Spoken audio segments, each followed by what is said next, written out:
Au Québec, on peut être emprisonné pour des amendes non payées en lien avec les règlements municipaux et certaines lois provinciales. Il s'agit selon nous du résultat injuste d'un processus qui pose problème du début jusqu'à la fin. Mon ami, l'autre qu'il y a eu, lui, il s'en venait me rejoindre, puisqu'on était ensemble. Lui, il y a eu piéton face à un feu clignotant, accompagné d'un décompte numérique, s'est engagé sur la chaussée sans être en mesure d'atteindre l'autre trottoir ou la zone de sécurité avant que le feu ne passe à la main orange fixe. 42 piastres. Puis, mon ami, il a une maladie, genre, fait qu'il pense tout le temps, il donne des contraventions, ivresse, ça va tout bien, non, parce qu'il est expressif, mais il était pas chaud, là. J'ai dit, de toute façon, ils t'ont pas fait souffler dans la ballon, comment tu peux savoir que t'es chaud, là? Il est encore moi. Présentement, je règle l'étiquette de mon mari, puis on vient d'aller prendre un entente temps par mois, fait qu'il va régler l'étiquette pour son chien, parce qu'on vient de pogner l'étiquette parce que notre chien n'avait pas de médaille, pas d'avertissement, rien. 225 pièces d'étiquette. OK. Parce que le chien n'avait pas sa médaille. Tu sais, il aurait pu dire ça prend une médaille, mais pas d'avertissement, ça c'est 225 pièces pour un chien qui n'avait pas de médaille.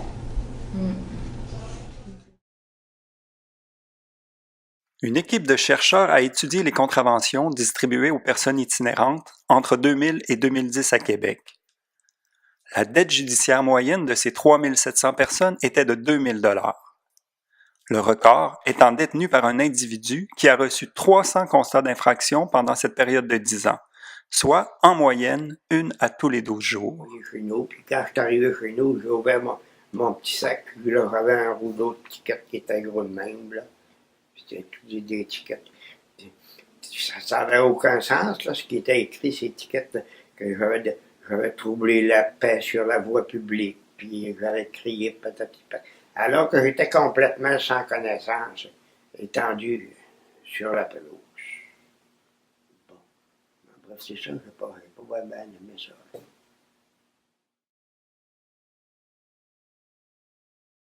Les personnes marginalisées sont victimes de profilage lorsque, par exemple, elles se voient remettre des tickets pour avoir flâné ou pour avoir jeté un mégot sur le sol, ce qui n'arrive que très rarement aux autres citoyens. De plus, elles sont judiciarisées à cause de leurs ennuis de santé ou en raison de leur pauvreté. En effet, certains règlements interdisent de mendier, de flâner, de dormir dans un lieu public, de se trouver dans un parc la nuit ou même de s'abriter. Des contraventions relatives à la consommation d'alcool ou à la possession de matériel de consommation sont couramment distribuées aux personnes qui ont des problèmes de dépendance, mais aussi à certaines personnes ayant des maladies qui affectent l'équilibre.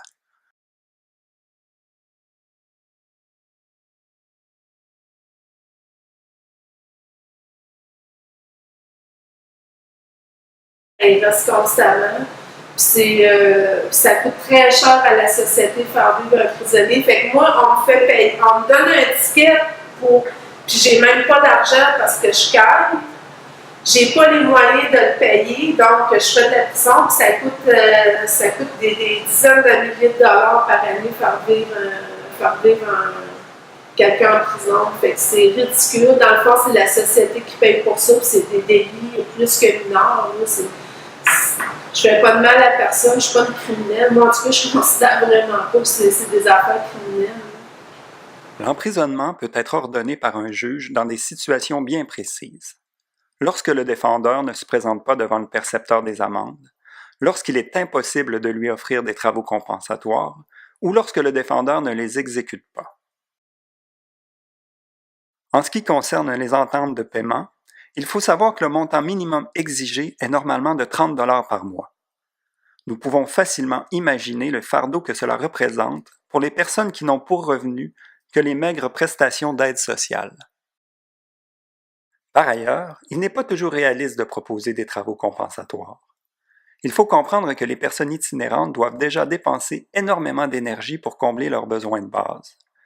Elles vivent souvent avec des problèmes de santé physique, de santé mentale ou de consommation qui peuvent rendre excessivement difficile la réalisation de tels engagements.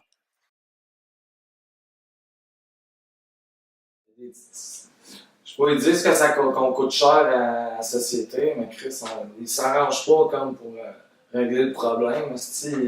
Ils l'engraissent le problème. T'sais, ils donnent des étiquettes souvent, comme je disais, sans raison. Là, pourquoi ils le donnaient à moi à cause de mon look? Ouais. Mais c'est un ticket qu'ils n'auraient pu pas donner. Là. Vraiment, ils ont des quotas à donner, puis ils veulent faire chier les marginaux, les clochards. Il y a un gars que je connais, il est dans la rue, il n'a même pas de BS. Puis, ce qu'il fait, il quête, puis il rentre en prison, il ressort. Il rentre en prison, il ressort. Il fait tout le temps ça. Il y a un quadrilateur, il va quêter ailleurs. Mais il l'aide pas, il offre même pas d'aller une ressource ou une désintox. Ils s'en calissent. Ils savent qu'il n'y a pas d'adresse, qu'il est dans la rue, ils savent qu'il va retourner. Il sort, là, puis ils savent déjà là, que lui, il va sortir de la prison, il va être déjà sur le coin de la... Il va se diriger sur le coin de la rue pour aller quêter pour s'acheter sa dope. Il s'en calisse, ça, dans le fond. Là. Pour ça, ben, Chris, tu m'as crissé en prison parce que j'ai demandé la charité parce que j'avais faim. Mais calisse, ça me ment tabarnak. L'emprisonnement pour non-paiement d'amende entraîne des effets néfastes pour les personnes qui sont en processus de rétablissement. Puisque l'itinérance est dans la plupart des cas un phénomène circonstanciel ou cyclique, il arrive couramment que ces personnes se stabilisent et retrouvent un emploi, un logement, reprennent les études, forment un couple ou aient entamé une démarche de suivi psychosocial.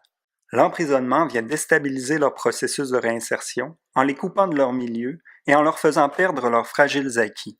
La plupart des personnes marginalisées que nous avons rencontrées sur le terrain nous parlent du stress intense que leur fait vivre la possibilité d'être incarcérée. Lorsqu'une personne est sous mandat et qu'elle se fait interpeller sur la rue par les policiers, elle peut être conduite immédiatement en détention.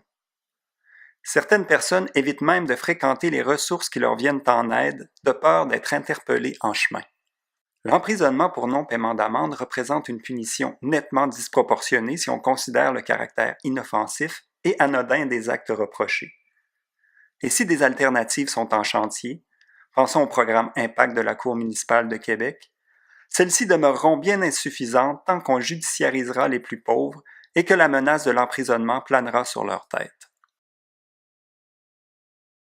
Le printemps venait juste d'arriver, puis il y avait plein de monde assis pour Saint-Jean, puis les policiers sont venus pour dire au monde de partir, puis tout le monde a pu quitter sauf moi et mon ami, qu'on a une étiquette en fait, pour flanage, c'est 144$. Puis, moi, je me suis dit, je le payerai pas. Je veux dire, pourquoi, je me sentais clairement comme ciblé moi puis mon ami, parce qu'il y avait plein d'autres mondes, c'est des policiers qu'on connaissait, qui m'aimaient pas beaucoup. Fait que, je veux dire, si moi puis lui on a une étiquette, il faudrait que tout le monde en aille un ou que personne n'en aille. Je veux dire, pourquoi juste moi? Fait que j'ai contesté. Ça n'a pas été accepté, évidemment. Fait que je me suis dit, non, je paierai pas. J'avais 18 ans, je connaissais pas trop comment ça marchait. Puis, ben, c'est ça. Fait que ça a monté, puis à un moment donné, ben, on donnait un mandat d'emprisonnement pour mes contraventions. Il faut que cette pratique cesse au plus vite si nous voulons donner une chance de s'en sortir aux plus exclus de notre société. À court terme, nous demandons qu'il y ait un moratoire à Québec sur l'emprisonnement pour non-paiement d'amende. À moyen terme, nous demandons que soit modifié le Code de procédure pénale afin qu'il ne soit plus possible de faire subir un traitement aussi injuste et discriminatoire.